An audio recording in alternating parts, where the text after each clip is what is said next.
What's up, y'all? It is, oh God, my shirt always be doing the most. Okay. What's up, guys? It's Dominique, aka That Therapist. I am the lead clinician and CEO of a group practice known as Yellowbird Counseling. But what does that mean? What does that mean to you, our valuable viewers? Is that we facilitate live discussions every Thursday evening to educate the general populations on a reason that we all can benefit from having a therapist outside of simply just having a mental illness. Because, a lot of people are like, oh, I don't need nobody to talk to. I ain't crazy. I ain't got no problems. Blah, blah, blah, blah, blah, blah, blah, blah. All that stuff that would basically mean that you're superhuman. All of us are human. We all live in a world that we can't control. And we all have a brain that thinks thoughts, and our brain can have experiences just like any other parts of our body. So just like none of us are barred from either catching COVID or catching a cold or whatever. None of us are barred from distress or just needing direction or, knowing everything. None of us know everything. I tell you all the time, I got 2 talk therapists and 1 massage therapist, and I'm a whole therapist in these streets getting therapy. So if I'm a whole therapist getting therapy, then that must mean anybody could benefit from therapy. And I go weekly. I go every week. I just saw my therapist yesterday, and it was grand. All right. So with that being said, y'all know that my other wonderful ambassadors come on and have been coming on all month to help us facilitate different lives. So joining us again is number 5, Jennifer. Hi. What's up, Jennifer? Nothing. I am happy to be here. I'm glad it's a little quieter now. I'm in the office, and apparently they're fixing the bathroom on the floor. Oh Lord, y'all love it up there. I'm like, y'all love it up there. Put my envelopes to the side on top of them files. Oh, okay. Yeah, put my envelopes to the side. I need to come get those. They piling up on you. Mm-hmm. See there? See? Paper. Mm-hmm. I had this paper anxiety, and there's paper in it, and I gotta have prepare my mind. Anyways, yes. All right. So we got Jennifer coming on to help us talk about holiday depression. Yes. We talked about holiday anxiety in the month of November. Let's talk about holiday depression because we're in the thick of sad season at this point. Mm-hmm. We'll definitely be in the thick of it by January. But people are really, more and more of my clients are starting to, people that have been like, oh, I'm fine. Like week after week, it just is hitting them. Mm-hmm. And they're just like, oh, I feel awful. Like they'll exhibit physical symptoms that they don't know are related to sad season. So with that being said, and the holidays approaching, the holidays on us and Christmas being Saturday. Christmas being Saturday, we really need to address this and provide some valuable information for those who may be struggling or those who may just need more information. So definitely please share this live to your groups and to your pages because at least one person on your page or in your group needs to hear the information that we have. So please do that. Hey, Hazel, how are you?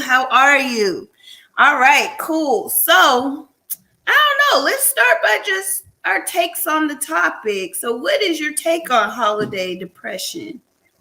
Well, honestly, I like to do a little bit of research about what I'm going to talk about. Me too, girl. I won't just be sitting off the top of my dome because I don't know everything. But I found this really good article on online about the difference between the difference between sad, the seasonal, depression, and then actual holiday blues. Mm-hmm. And one of the biggest things that I found from the article that stuck out to me was the symptoms can look the same.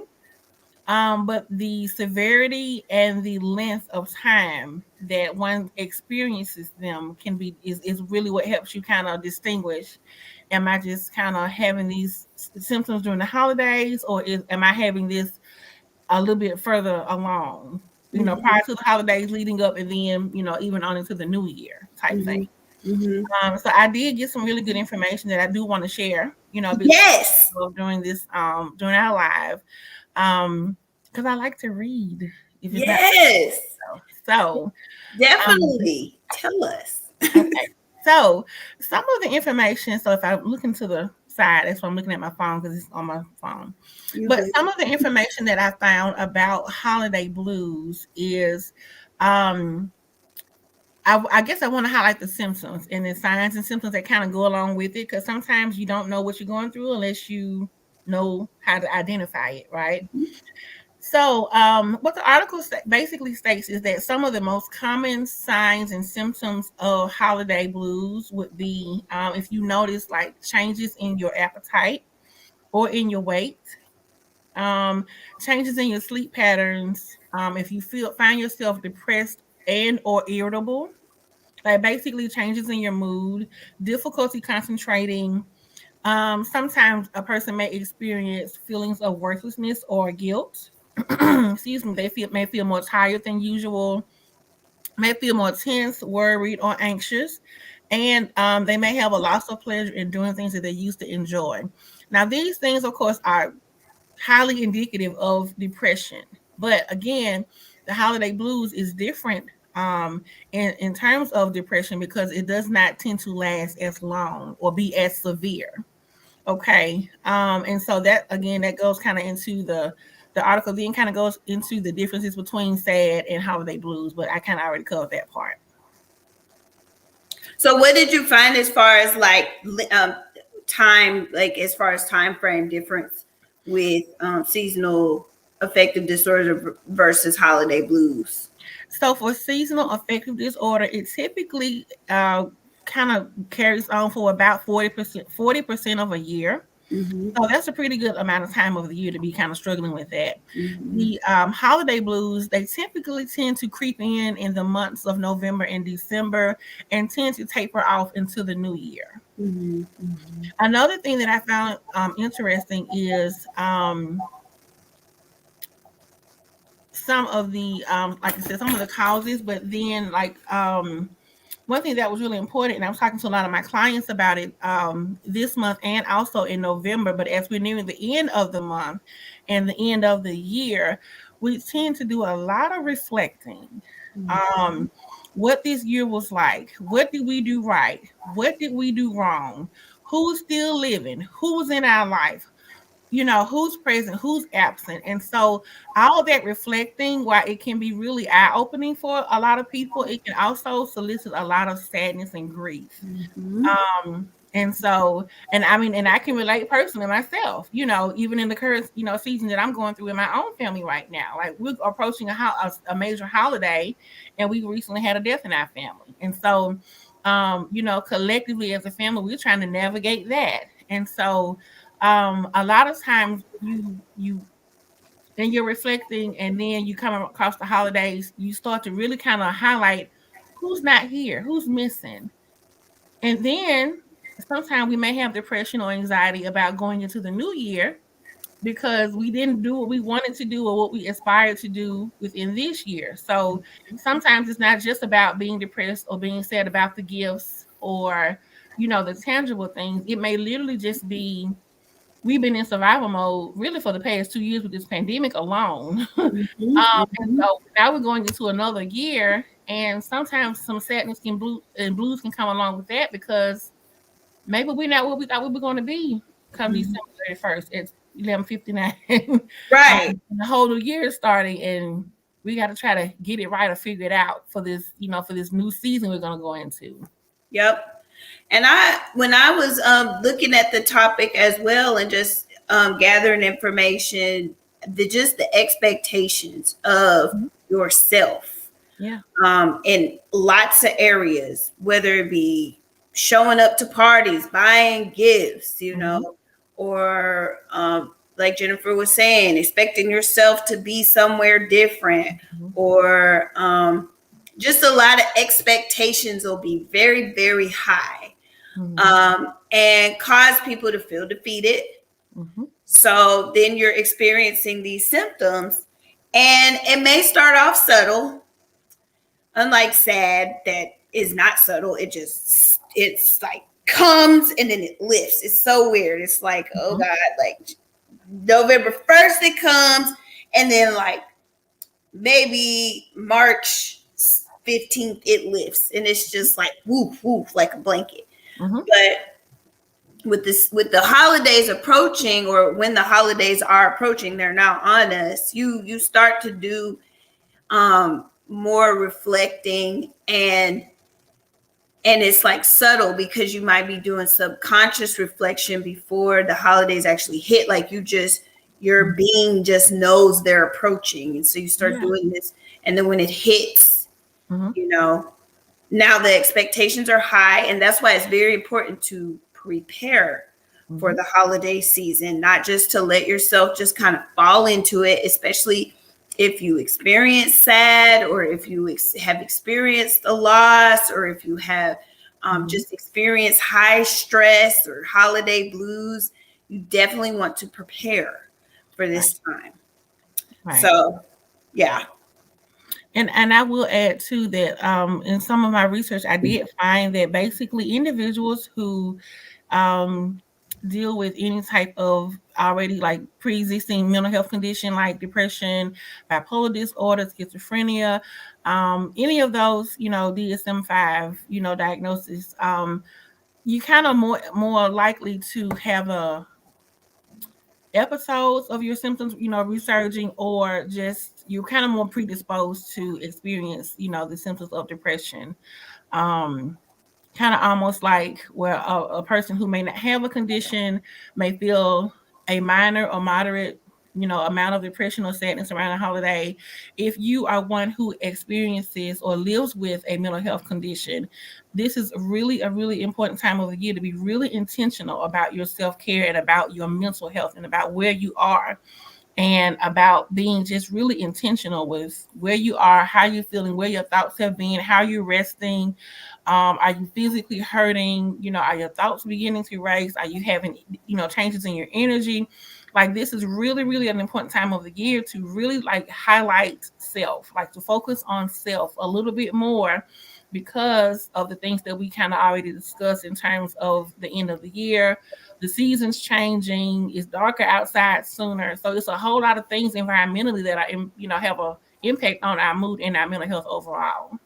And you may not know it, just like we were talking about with SAD, because SAD affects anywhere between 3 and 25 million Americans yearly. And like Jennifer said, it's a large chunk of the year. It's like 5 months. So it can range anywhere in there. But just because it's not, maybe you're not on the most severe end of the spectrum, it can still be very uncomfortable. And then you can be experiencing this discomfort and not even know. Case in point, I had a client, they're like, I don't feel depressed. I'm like, but you're describing some depressive symptoms. I get that depression inventory back, and they are at moderate level of depression. Yeah. And so you can't always just think, well, I don't feel sad. That doesn't mean depression can also present without you feeling. And it can just, your physical is where you'll notice the symptoms more. Yeah. So just with that, let's discuss some of the things that could contribute to specifically holiday blues. Of course, there's overall stress, fatigue. Then there's the unrealistic expectations. Then just Christmas, and especially Christmas, is the most over commercialized holiday of the season. Maybe besides Halloween. Maybe Christmas and Halloween, I think, are really, really commercialized. But Christmas, they got all these just ideal cookie cutter families on these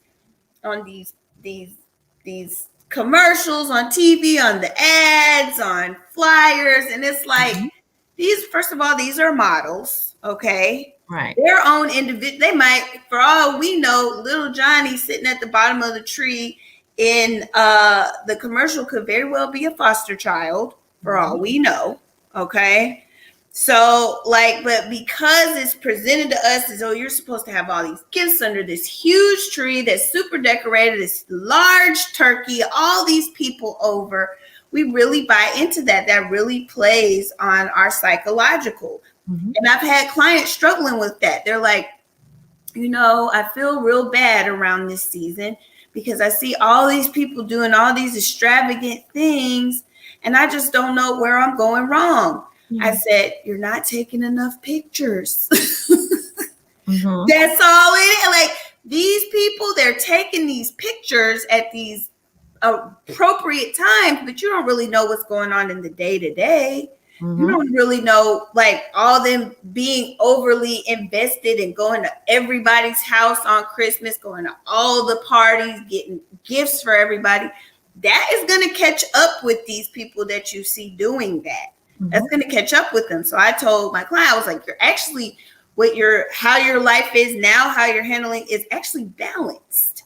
You're just balanced. And then you're talking to people or seeing social media, which social media, y'all cannot get caught up in social media because it will literally, Facebook is tailored to only show you what they know you're going to engage with. So if you're engaging with people's marriage posts and they're having babies and getting engaged, it's going to feel like everybody in the world is having babies, getting engaged, and buying houses. And while those are great things, that ain't all that's going on in people's lives. And that's not all that's going on, period.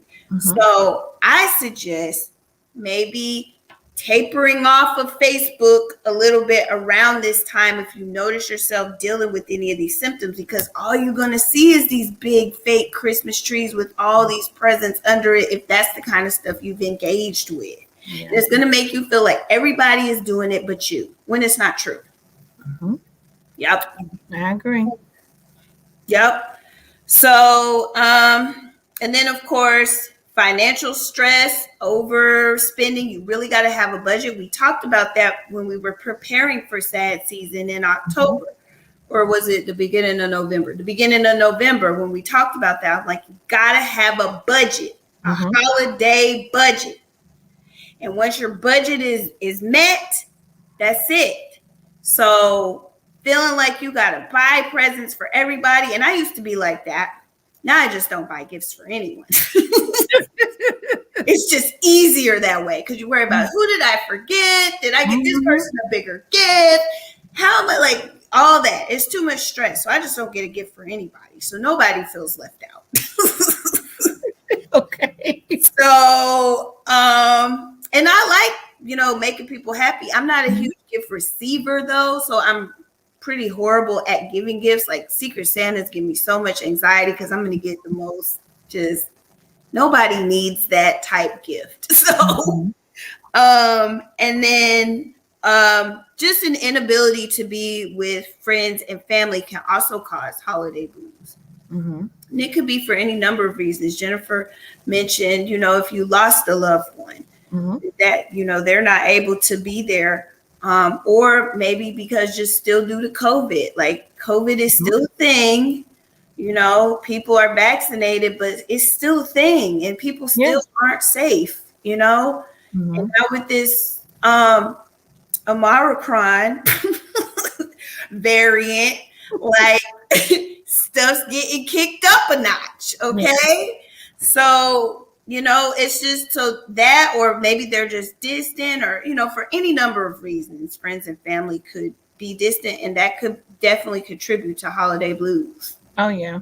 I remember I shared with you a while back, I think it was in November, closer to Thanksgiving, that I that I had a client and we were talking about their concerns about like what to do with themselves for the holiday, because basically their parents had basically said, you can't come home because we don't agree that you're gay. And so I really had to work with that person to help them practice some self-acceptance, one, and two, sometimes it's just time to like recreate your traditions, recreate Mhm. your rebuild your network and your circle. Because life does not look the same for everyone, and I acknowledge and I completely accept that. But I also am pro health. I am also pro support.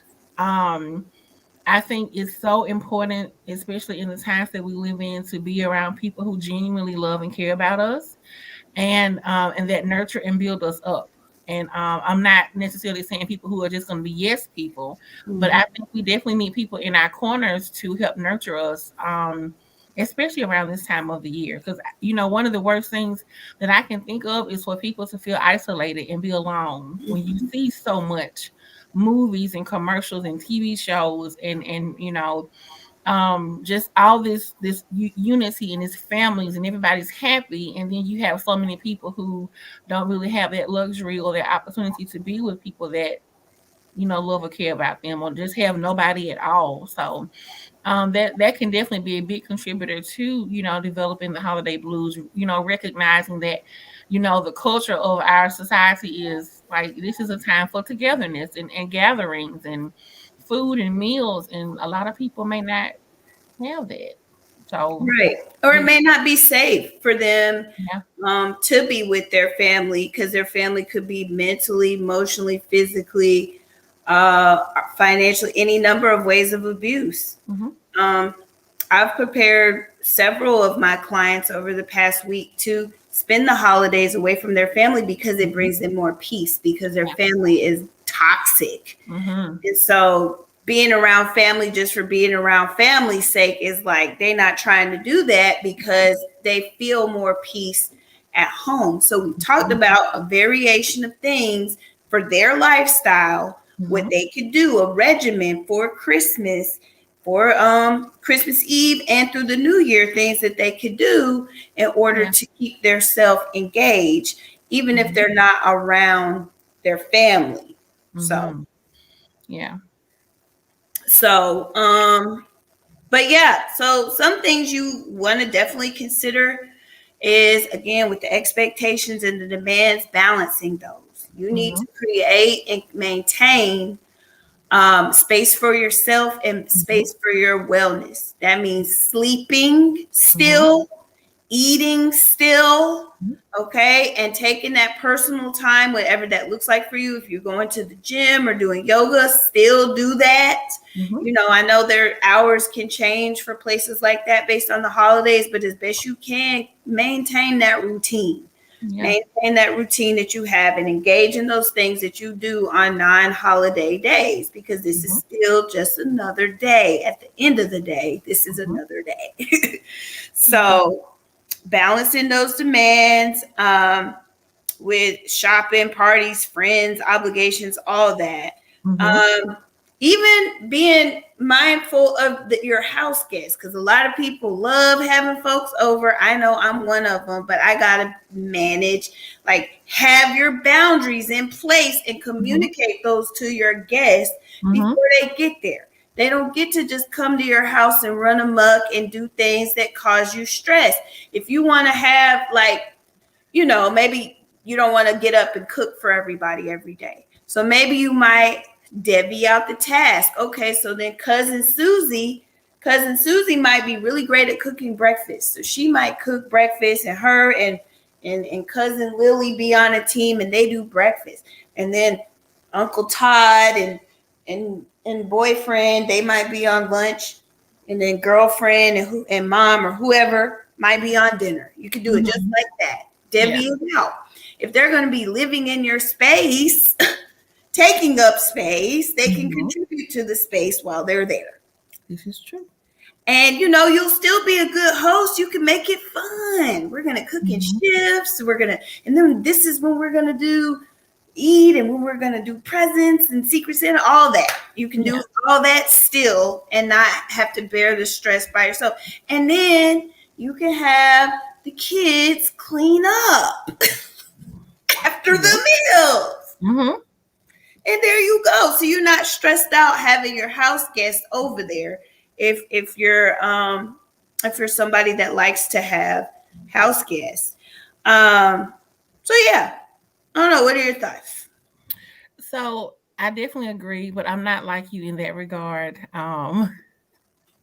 I love people, but I like to be at my house. By Um, yourself, ain't nothing wrong with that. well, I don't live alone, Oh well, you but know, with there's a your guy. people that There's a guy believe. at my house and a dog. I'm just playing. They belong there. They're part of the fixtures. No, I know, but yeah, for me, my home is my sanctuary. So, I'm not like the hosting person. I mean, I will if I need to, but I'm not the hosting person. And so I think that goes to another good point though, like just taking the pressure off yourself about having to overly accommodate people. If you are not the person like myself who signs up to say, sure, everybody come over my house and just hang out in my space and I'll cook and feed and serve everybody. If you're not that person, like be okay with that. And so I think it's really good to have time boundaries. So if you are going to do some things like to be festive for the holiday, in terms of gatherings, like you're gonna be the one to go places, like, hey, I came, I saw, I mingled, I'm gonna head out because I can't do this like for large amounts of times. Well, some people like I can hang out and be social for hours on end. I'm not able. I'm just not able. It's overwhelming for me at times. I need to have a retreat so that I can go back to my safe space and kind of unwind and de-stress. But so don't feel pressured. Like take the expectations off. Like don't feel pressured to cave into, oh, I gotta stay from beginning to end, or I've gotta go and to all these different people's houses, and I gotta go deliver gifts and like no, this is this is the time of the year where if you can use your PTO to take some time off, use it and rest. Be intentional about rest. Like let's just do some things for self. I'm not like pro out in the streets like that. I'm just not. That's just not me. Um, but again, I think the bottom line between what me and Dominique are sharing is that there needs to be just have balance. Just have balance. Put your boundaries in place and have balance. Do what you feel comfortable with, but the holiday should not be a reason that you are overwhelmed and stressed to the point where it's just like, I'll be glad when this holiday comes and goes because I can't do this anymore. Right. Mm-hmm. Exactly. And it may look different for all of you. Mm-hmm. Shirt being crooked. It may look different for I'm sure it does. I'm sure it looks different for everybody on here. Mm-hmm. And so that's why it's important to have your therapist lined up to help you figure out what does that look like for you individually. Mm-hmm. Even just between me and Jennifer, she likes to be more in and be in her house without extra people there. Mm-hmm. Me, I don't mind. I like it. But two, there's still boundaries. We both have boundaries that we need to maintain. So while I like that, I still got to have boundaries with that. While she likes what she likes, she still has to have boundaries with it. But we both have our own therapists to help us navigate what does that look like for us as individuals. And they're telling us two different things, but the point is that we're still getting the help we need so that we're not stressed out. We can be there for ourselves, for our families, and for our friends and clients. So definitely, if we're saying this and you're like, oh, that sounds easier said than done, or oh, that's not going to work for my family, or I just don't see how I'll blah, blah, blah. That's cool. That's what a therapist is for. When you have those thoughts and emotions, that's what we're here for. We help walk you through that. Mm-hmm. Yep. Very much so. And I will say this. Anytime a client tells me why telling family what I can and can't do will not work, or anytime a person says, well, I tried to tell so and so that I didn't want to do A, B, C, or D, or I wasn't comfortable with it, but I went ahead and did it anyway. You know what that screams to me? Boundaries. We do not have good boundaries, and we are not assertive communicators.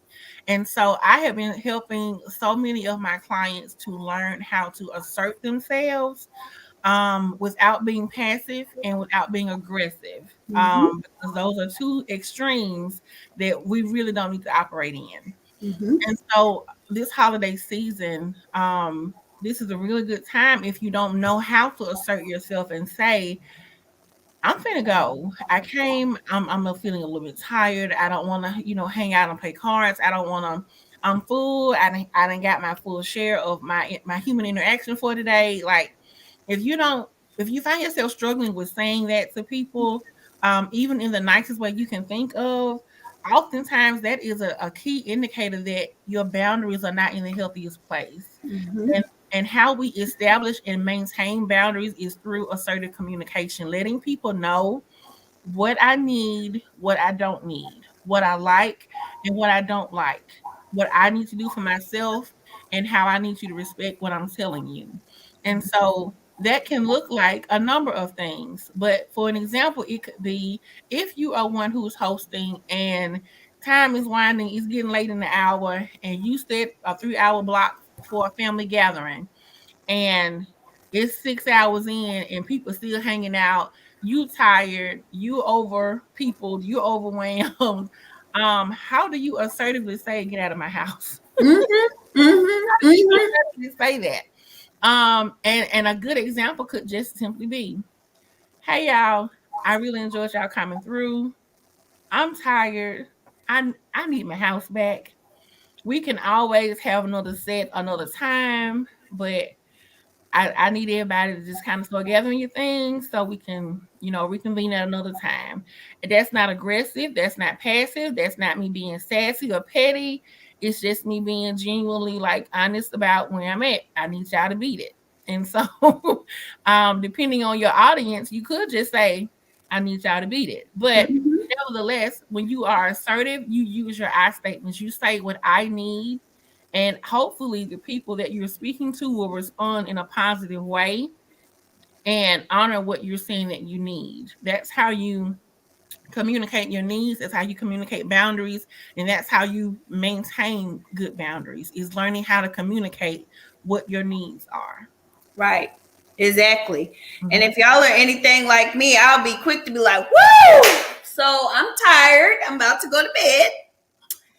I don't know what y'all about to do, but I'm about to go to bed. And they know that that means, and I really just don't have people over that can't handle that because I'm very straight to the point. Have not always been like that. Right. Hey, that came over time. That Mhm. came with me going to therapy. That came with me even going to life coaching to Mhm. figure out how to use my voice and open up my throat chakra, like, and say, listen, I'm about to go to bed, or okay, I'm tired. Or when I'm on the phone with somebody and I'm ready to be off, I'll just say, okay, I'm done talking. Yeah.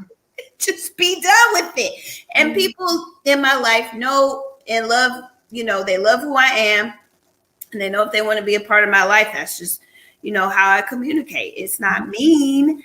It's just how I communicate and how I've learned to feel comfortable. So you got to Mhm. find your voice. And Yeah. again, that's what a therapist, like Jennifer said, she's helping a lot of her clients do that. Find their voice and figure it out, because the way we might say, okay, it's time to leave, might not be the way for you. That might not be the most comfortable way for you. So we want Mhm. to find what's that way for you to Mhm. say, I need y'all to get out so I can rest. Mhm. So yes, that was a very good point. Very good point. And just to take it a little further with physical symptoms that you might be experiencing that you may not make the connection with being seasonal, or not seasonal, but holiday blues and Mhm. or seasonal affective. But as it pertains to this topic, holiday blues, be looking out for if you're having a lot of headaches, Mhm. if you're drinking more than normal. And if y'all watched, for any of those that have been following Yellowbird for any amount of time, we did do alcohol abuse live. And so really for women, if y'all, I know it just sucks. Really, if we have more than, what is it? For us, I think it's more than one drink, which who's just drinking one drink if you're drinking. But it's over one drink. And if you're a guy, it's over 2 drinks. So if you have over 1 drink and you're a woman, at that point you're binge drinking. If you have over 2 drinks and you're a man, so just to give y'all some numbers to work with. So if you're like, oh shoot, no, I'm drinking like 6 glasses of wine, 5 consecutive days. It's okay. Come see us. Come see us. Just come see us. It's okay. Not, we'll figure it out. Come see us. Overeating, which sad can cause you to crave a lot of carbs. So if you notice yourself eating a lot of carbs, a lot of sweets, a lot of stuff that's kind of sticking to you, it's okay. Come see us. It's fine. Insomnia. So insomnia is also if you're having, and that's been the thing with a lot of my clients are like, my sleep pattern has changed. I'm like, okay, let's do this depression inventory just to be sure. So if you're noticing any of those physical symptoms, it is okay. Just come see us. And then if it's super bothersome, definitely you want to consult with your primary care as well. But definitely come see us because it could be our mind and body are connected, as y'all know. Yellowbird really is an advocate for total mind body wellness. That's why we have now an in-house massage therapist for our clients, because while we can resolve in the mind, stuff still gets trapped in the body. So any of y'all that have read the book, The Body Keeps the Score, you will know about that in more detail. But so for those of you that are more like physical symptoms as opposed to emotional or mental symptoms, then there you go. Those are some things to look out for. And honestly, I can relate to that because for me, I don't feel as though I'm more of an emotional person. I internalize and I absorb a lot. So energy, emotions, just my own from other people, like I absorb a lot. And then I don't always take time to expel that energy. So a lot of it honestly does feel like it's trapped. It gets stuck. And I talk about anxiety a lot with some of my clients because it's something that I do struggle with at times. And so for me, when I feel stress, my stress tends to rest in the lower part of my back. Almost down to like where my hips are, like it gets all the way down deep in there and I feel really achy. And it could be from nothing physical that I've done, but that's like an indicator for me, like, okay, you stressed, like you're overwhelmed. And it's kind of like a wake up call, like, okay, it's time, something's trying to get your attention now because you haven't lifted anything heavy. You ain't been in no car wrecks. You haven't fallen. Why are you hurting? Why are you achy? And most of the time it's because I'm stressed. I'm overwhelmed about something, but it has not manifested itself in a way that I've been like maybe weepy or crying. For me, I'm more of like a silent emotional person. So I feel it before it actually kind of comes out, if that makes any sense. Yeah, absolutely. And if y'all will remember, for those of you that saw that massage therapy live with Tyra, and again, all these lives we're referring to, you can find, just click on the video section on the Yellowbird Counseling page on here on Facebook. You'll be able to scroll through and see that. And that was in October, maybe. But she said definitely the clients are experiencing maybe more even depressive symptoms. They'll feel it in their lower back. And then anxiety can be housed in the gut. So she does actually do gastrointestinal massaging for that, but also up here too, like here and then here. And y'all, that is painful. I don't know if you ever experienced back, neck, shoulder, or even jaw pain from just clenching. Oh my gosh. It's a different world to feel loose, because that's where I hold a lot of my anxiety up here, is like up here in my neck. It would be like here down the side of my face, and my jaws would always be clenched, which would cause my head to hurt. And so like ever since I've been getting my regular massages, I've been getting that energy out. Like Jennifer was saying, it houses in her body. It houses in all of our bodies. It's just to what extent, And so I'll cry too. I haven't cried. Yeah, I'll cry too. I had to like, cause sometimes with my medicine, I be forgetting how it be for real. Like, but me as a person, I will cry and I will speak my mind, but Mhm. it's still trapped in my body because my body Mhm. is still experiencing my existence with my mind. Yeah. So definitely be sure that you incorporate total mind body wellness. Mhm. By seeing us and seeing a massage therapist. I had someone call us the other day who was looking for services, and I told them about how we incorporate massage therapy with our for our clients, and they said I haven't had a massage in 20 years. 20 years? Mhm. 20 years? You might as well just say I haven't either been to the dentist in 20 years or the OBGYN if you're a female in 20 years. Like, we see things as luxuries that are really necessities. So, Mm. yep.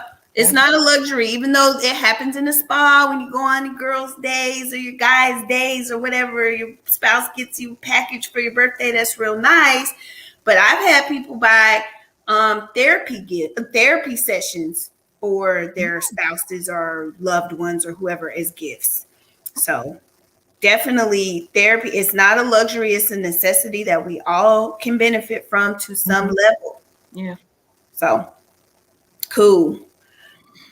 So I was looking at some of the other ways to cope with the holiday blues because Mm-hmm. unfortunately, just like I thought, sometimes we cannot help how we feel. Mm-hmm. We can try to manage our behaviors when we have emotions because, of course, emotions are not bad. I mean, we Mm-hmm. have them for a reason. They're trying to tell us something, but the actions that we take behind them are what makes them get the reputation of being good or bad emotions. And so, Dominique did mention something about like, trying to be mindful about limiting your alcohol use, especially when you're feeling any type of extreme in your mood. And typically people tend to say, well, I drink alcohol to take the edge off. I was feeling bad, so I had some alcohol. But alcohol in its nature is a depressant. And so the very thing that you may be trying to avoid or fix or remedy or cope with, for many people could be another crippling agent for you to feel even worse. So I just, like that, to be really, really careful about what you are putting into your body and what you're turning to when you may be feeling, some of those somewhat negative emotions. And so you did mention too about the insomnia. And so some of the ways to another way to, cope with those holiday blues and to keep your mood in a really good place is to get proper rest. And so I'm not just talking to you all, I'm talking to myself as well because I struggle with that. And sometimes I do notice that my energy is off, my mood is off, I'm agitated or I'm weepy, and I'm not the crying chick. So if I find myself weepy, then I'm frustrated, like what's wrong with me? Because it's just not me. So sleep. Oh my gosh. If you ever have if you, any of my clients will tell you part of my introduction in our initial session when I talk about like what I like to do for self-care, I always say that I love reading, I like to sing, I like to dance, and I love naps. I'm telling you, naps are free medicine and they are ministry, and you should take advantage of them when you can. Um, but that being said, though, I do, stress the importance of like really seeing about yourself, especially when it's hard, this time of the year. Another good way to manage, with the holiday blues and sadness around this time of the year goes back to what I was talking about in terms of boundaries, learning how to say no.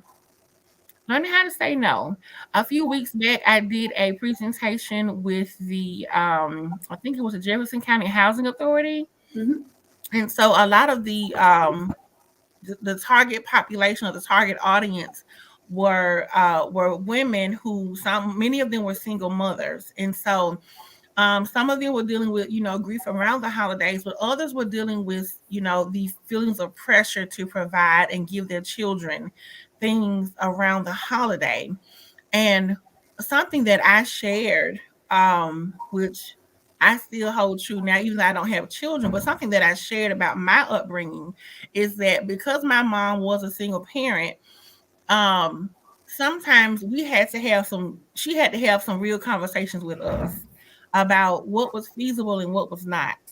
And so while she did try to make sure that we had things on Christmas Day, my brother and I grew up understanding when income tax time came, we was gonna really get our good stuff. You know, we were gonna really get our Christmas stuff because the money would be freed up. And so sometimes it's really important for you to be able to tell people, like, it's really important to just tell people what it is and what is not. Sometimes it's important to tell your children, like, hey, this is a really good time to practice appreciation, you know, for the small things, you know, that I'm doing the best that I can. Thank you. I'm doing the best that I can, but, you know, give them something to look forward to. So my brother and I, we never felt slighted. But sometimes you have to have those conversations to tell people, like, I want to do such and such, but I'm just not able. And you don't really have to get into all the details because it may not be nobody's business why you can't do everything. Exactly. But being assertive and just having those conversations with those that you need to have those conversations with will also kind of take some of that pressure off of feeling like you got to just make all these things happen right now on December 25th, not a day after. Like, that's not realistic, because if that's not the life you live, if that's not the reality, then of course you're gonna be overwhelmed. Of course you're gonna be depressed, and it's just gonna make you feel worse and make many people feel like failures. When sometimes you just gotta, you know, kind of hang in there and wait a little bit longer so you can get everything that you wanted to get for somebody. Yep. And that's okay. Like, again, we got this over commercialized view of what Christmas should be, but there is no one size fits all. You know, you can create your own traditions. You know, that's right there. Jennifer just really described a tradition. Like, they already knew, and that's how things were set up. And so that's what they experienced. Like, that's just what it was. And it wasn't a problem. So it's okay to not look like these commercials. You know how much money goes into them commercials? Thousands of dollars. Thousands. So if you're trying to spend commercial money, which I know I'm not, you know what I'm saying? I don't even get nobody gifts. So you don't have to have that. It's totally okay to create your own traditions that work for you and your household and whoever you choose to include in your life. And like she said, that was one of the things, saying no. There's other things you can do as well. If you notice yourself feeling blue, volunteering really helps. Finding somewhere to go and just volunteer. There's tons of volunteer opportunity, especially around this time of the year. Oh yeah. It really is fulfilling. And I'll tell you, as a person who like is a helper for like income, you know, it's really refreshing to help somebody else get through their hard time and watch the weight lift off of them. So definitely look into some volunteering. Maybe even reaching out to people that you hadn't talked to in a while that are good. Yeah. If you aren't connected with them because it was toxic, you leave that where it's at. But if they were good people and y'all grew apart and there wasn't any problems, then definitely look at reconnecting with them. Also, too, stay in the present. Enjoy whatever you're doing in the present. You don't have to plan for next year and all that. You know, if you're doing a vision board party, cool. That's cool. You know, that's a contained setting for that. But stay in the present. Take each day as it comes. That's okay to do. Just however the day falls out, that is okay. Especially if it's accounting for your self-care, whether that be a nap or whether that be meditation or whether that be just you getting your thoughts straight, whatever that looks like. Some people do to-do lists, whatever. As long as your day accounts for that, then you're good. Because that's what you want to be sure of first, is that you're good. Like Jennifer said, reflecting on what it is that you need. Acknowledging whatever feelings come. If it's feelings of sadness, that's okay. If it's feelings of anger, that's okay. If it's feelings of loneliness, that's okay. Happiness, all that. Acknowledge it. Yeah. Okay. Allow yourself to feel it. Sweeping it under the rug or trying to distract yourself in an unhealthy way isn't going to help either. It's going to perpetuate a problem. So, and so that is a very important place to where you do want to get therapy, to learn how to work through those uncomfortable emotions, because we don't want you excessively drinking. We don't want you over isolating yourself. We don't want the other things that our primitive survival skills would tell us to do in times of distress. So definitely get with your therapist about how to manage your very normal emotions that you're experiencing. Sadness is normal, anger is normal, happiness, confusion, loneliness, numbness. All those are great and normal emotions, but like Jennifer said earlier, you want to be sure you're managing them correctly. And that is where one of us would come in to help with that. Pace yourself and take on realistic responsibilities. Take plenty of breaks and or naps. And yeah, I think we pretty much covered a lot of the coping skills. And again, what does that look like for you specifically? That is what you would need to come to us and talk about, so that we would be able to help you figure out how to implement those coping skills, because it definitely is easier said than done.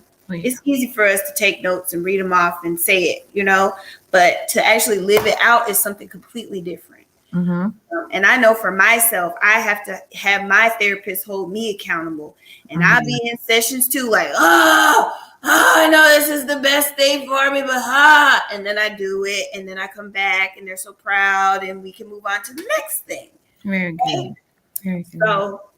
So yeah. All right. Well, Jennifer, do you have any last remarks for our viewers? Honestly, only thing I can say is to share what I've been preaching to my clients and patients the past several weeks. I think now is a really good time to practice intentionality, doing things for yourself on purpose, communicating and telling people what you need on purpose, saying no when you need to, and kind of being 10 toes down when you say no about some things, putting boundaries in place. Like, do what you need to do for yourself on purpose. Like, I just want us to go into this, holiday season and wrap this holiday season up and go into this new year. I just want us to go into this new year well, and focus on wholeness and focus on wellness. Because there's enough sickness in the air, clearly, already. So it is necessary.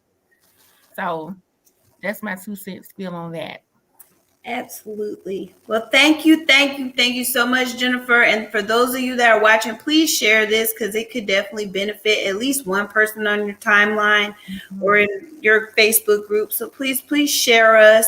And again, if you need us for anything, including gear, so you can say it with your chest, you can go to yellowbirdcounseling.com, all one word, yellowbirdcounseling.com. And I have people text me simply or email me just in the subject line saying need therapy.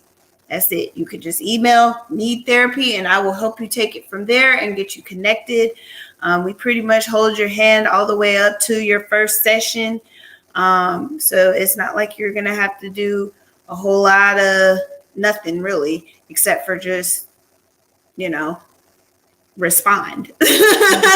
Just respond and we'll get you hooked up. But all right, I will see you guys next Thursday. And bye, Jennifer. Thank you so much again. Thank you. Yeah. Cool. So y'all, if you're not on our newsletter, please go on ahead and go to yellowbirdcounseling.com, yellowbirdcounseling.com. You can subscribe to our newsletter so you can be in the know and be eligible for our $100 Cash App giveaways and our discounts and knowing what we're going to be discussing and all the great events that we have going on with Yellowbird and all the services that we're offering. So definitely please do go to yellowbirdcounseling.com and also share the slide. But I love y'all. We'll see you next week, and we will be talking about how to appropriately set New Year's resolutions. We will be joined by Miss Shekinah Lee, who is number 4 on the Yellowbird tribe, number 4 ambassador. And then y'all will be ready, getting ready and geared up to meet number 7 and 8 in the new year. We're going to be so excited to bring on some new clinicians that are just as passionate about serving our community and serving you guys like we are. But I will talk to you soon. Y'all have a Merry Christmas, and I'll see you before New Year's. But have a Merry Christmas.